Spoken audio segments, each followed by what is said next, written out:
I'm going to be sharing with you in this video how to stop allowing external circumstances to define your internal state. And the first thing that I want to share with you in this video, in terms of how to actually do this, is to understand that for me, what I realize is that allowing something to make you angry is 100% a choice.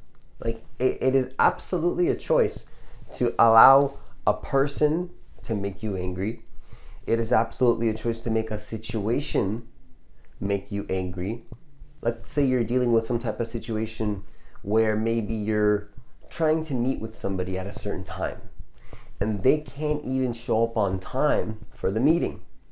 Well, if that's the case, then remember that if you get angry at that, well, that's a choice completely to get angry at that type of situation. Because think about it, when somebody's late for a meeting, or maybe you're doing something important and you have to be somewhere and somebody's not showing up or not being 100% committed to you in some type of way that you want them to be committed to in your life, whatever is going on in your life, whatever's happening in the external that's kind of making you feel angry, just remember that is actually 100% a choice. Absolutely, it is a choice. Like, if you're getting angry, that's up to you. You're allowing that anger to be in your existence. Now, maybe it's not something you can always control, in the sense that if you don't realize that you're angry, like if you don't realize that anger is taking you over, if you don't realize that this, emotion of anger has pulled you away from your center, like you're kind of just like haven't even realized that this anger has pulled you. Well, perhaps once you realize you're angry, now sort of in that kind of state, it is a choice not to be anymore. So once you realize that, wait a second, this anger for a moment perhaps has, pulled me completely by its grip. Like, it has pulled me by its grip, and it's like I'm not even in control anymore. So there's no me, there's just this anger that is, taken over. Right? What has happened there is that you've kind of forgotten in that moment that to allowing to pull you and to control you, and for you not to be in control of the way that you show up in your life, is maybe perhaps you've forgotten that that's up to you. That's your choice in terms of how you want to show up. Not anger. Anger is just a feeling. It doesn't really have to define the direction that you go in. You can use anger perhaps to transmute into different things that you want to do, but in reality, it's still your choice to allow it to control you and to not even have that sort of awareness that you can do what you want with anger. You can use it to your advantage completely. You can make it align with your goals even. You can use anger and say, you know what, I'm not going to use this. I'm going to use it as a cue to just take more action towards my goals and just not be angry. You can even do that. Whatever works for you. But, maybe anger is not always something you can control, but once you realize that it's controlling you, now you don't have to allow it to control you, because you got to remember that it's not really always a situation that's causing pain in our life. Sometimes it's the resistance to the situation. And so we have to remember that if there's something that's making you angry, like if it's making you really upset, if you feel like there's something in your life that's not allowing you to be at your center, just remember that that thing is controlling you. It's completely controlling you. Remember, if something angers you, it actually controls you. That's actually what's happening. So think about it like this. If you're angry about something and you're mad about something or at a person or a situation, or something's making you super, super upset, just remember that if you're feeling that type of way, if you're allowing that to happen, well, then that's going to lead to sort of maybe you complaining, or maybe you feeling a resistance in your body. Now you feel it in your body. And remember, 90% of communication is not even verbal. It's non-verbal communication. So how do you think that's going to show up in your body language, or in your communications with people? How do you think that's going to show up in terms of how you show up in the world when you're communicating with other people in your life?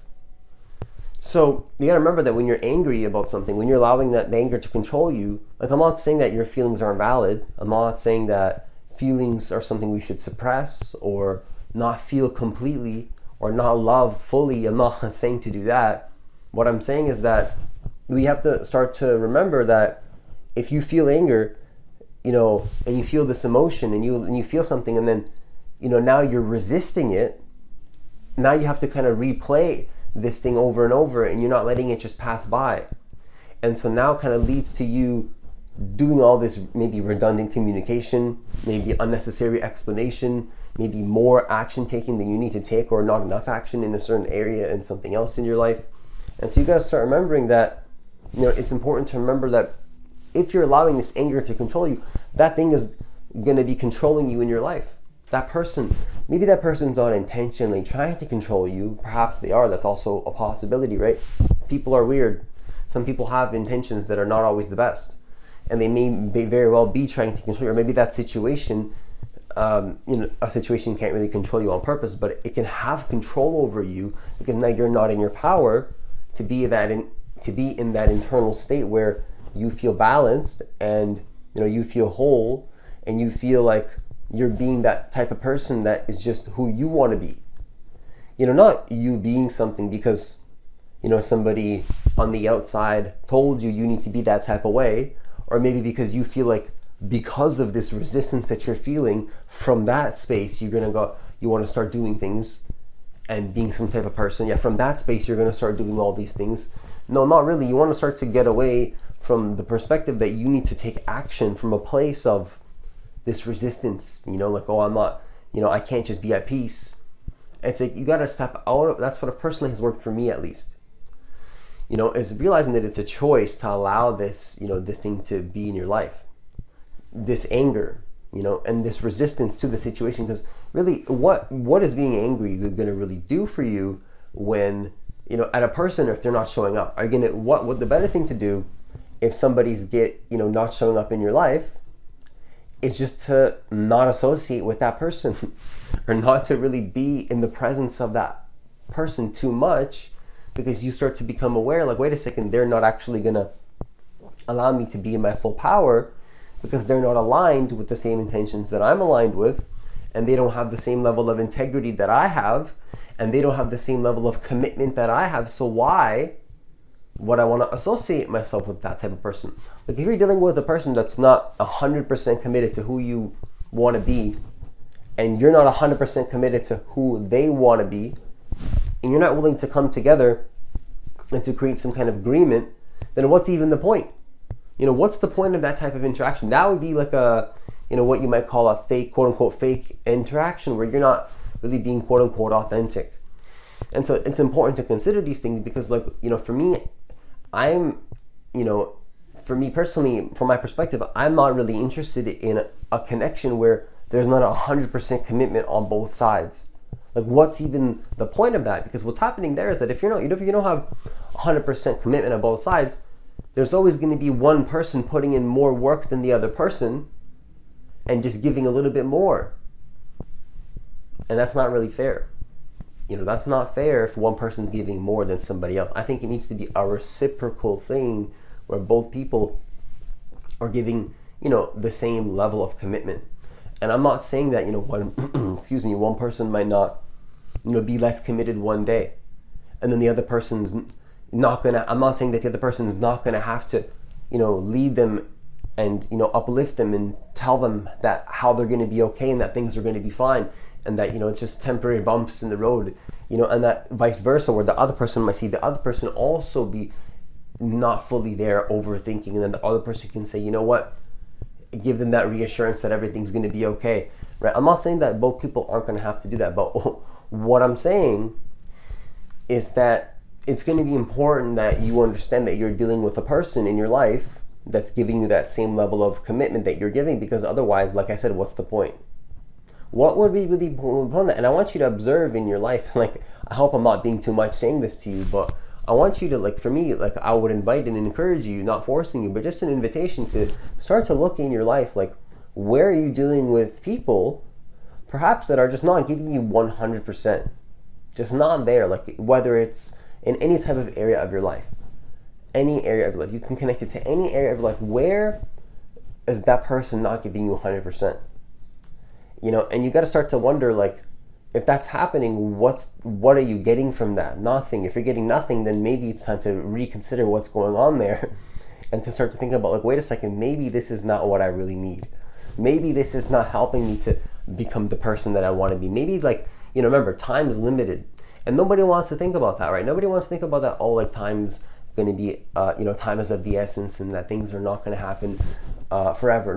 But if you start to think about that, maybe that might give you a rude awakening to start to consider the fact that perhaps maybe you're not taking enough action in the areas of your life that are truly important to you. Because when people say, like, oh, there's not enough time for this in my life, that's, you got to call them out, because you got to say, wait a second, I have to call you out there, because absolutely you have time. You can create time you can create time for the things that you care about. Absolutely you can do that. And it's like, if you're not willing to create time for the things that you actually care about, then you don't, the truth of the situation is that you don't even care really so much about that thing that you're saying that you care about. Because look, people always take action in the direction of the things in their life that they value the most. Because everybody has a certain level of values, right? And if you value something in your life and you care about it, you're going to make time for it, and your actions are going to be aligned with those values and those intentions that you really have in your life. And if somebody's actions are not aligned with their values and what they truly care about, then what that shows is that they don't really value that thing. Maybe they're saying that they value that thing, but then you got to call them out again and say, wait a second, your actions are not aligned with those intentions and those values that you say you value so much, but where's those actions that you're saying, you're so persistent in? You're saying, like, oh yeah, I care about this thing and I have this thing, but it's like your actions aren't showing it. Well, then what's going on? And that means that person is not living with full integrity and full commitment, and they're not living in a place of, they're not interested in excellence. They're not interested in being the best or growing or improving or, moving forward into becoming a better person, and not allowing the past to define who they are, and not allowing their past traumas to continue over and over. They're not interested in any of that. They're interested in repeating the past, perhaps. And like, maybe you've heard before, history repeats itself.